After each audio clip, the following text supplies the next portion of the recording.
Hello friends, this is Sundareshan, Compliance Guru. Resolution to be passed by circulation.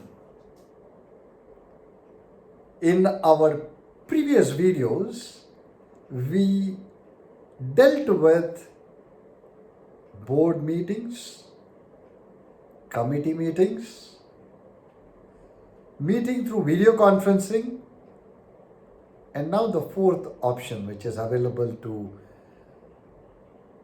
get any decisions approved is resolution by circulation. So, how does this work out? Is it difficult or is it easy to pass a resolution by circulation? Is it valid?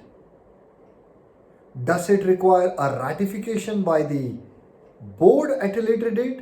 No, these are the questions that can come across when you pass a resolution by circulation.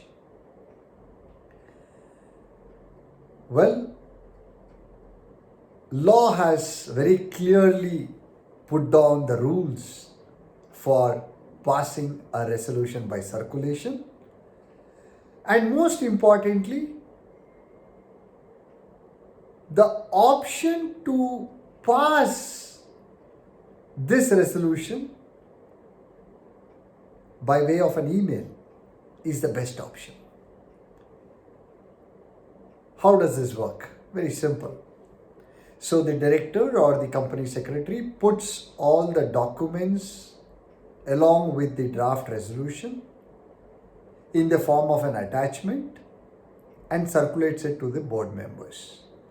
If it is the physical way of doing it, these documents have to be sent across to the directors by hand delivery or by post or by special couriers. Well, the difference between physical form of approval and electronic form of approval is, in a physical form, you expect the documents to come back with a signature on it. Whereas in the electronic form, an approval on the mail is sufficient. That is how easy it can become.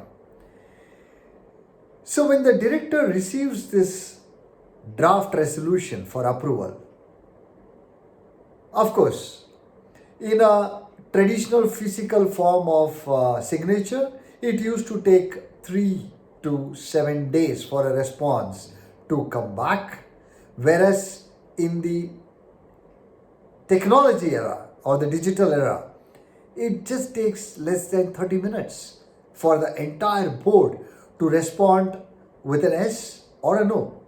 So either the consent or the dissent is conveyed in less than 30 minutes. So the most important thing is, if 1/3 of the board, who also happen to be independent directors, have an objection to passing a particular resolution by circulation, then law provides for this resolution to be passed only in a board meeting. That's I think one of the amazing protections conferred on the directors by law. The next is, should the circular resolutions be ratified by the board or should it be taken note of by the board in the next or subsequent meetings? Now, after the circular resolution is passed,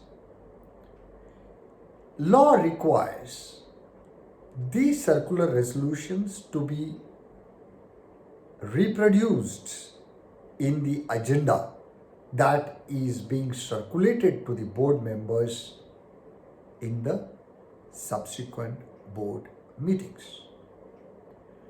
The next question that can come across any board member is, if I have approved the circular resolution, is it possible for me to go and convey my disapproval or raise an objection in the next board meeting? Sorry friends, it's a little too late.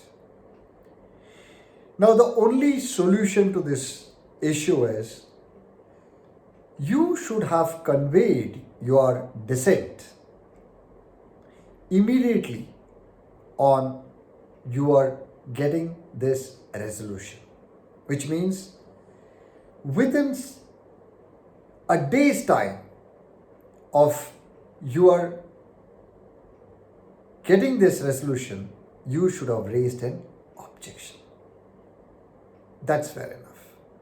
But to go and convey your dissent in the subsequent board meeting, it's a little late, or in fact too late. Next, what if the resolution I had not given approval for again comes back in the next board meeting? Am I giving my approval? No. Law says you only take note of the resolution. Now, one thing that every board member should look out for is whether the preamble of that particular circular resolution very clearly states that you have not given your approval, or at least to the fact that that circular resolution was approved only by a majority.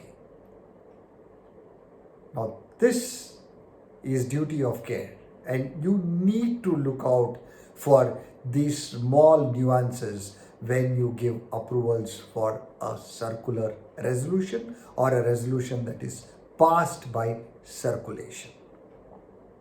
So if we felt that, oh, it's a very simple subject, no, it can bind you for any of the action or inaction, because a resolution that is passed by circulation also is a decision, and you have been part of that decision making process. Be careful. Keep questioning. Stay compliant. Stay safe. I will see you soon.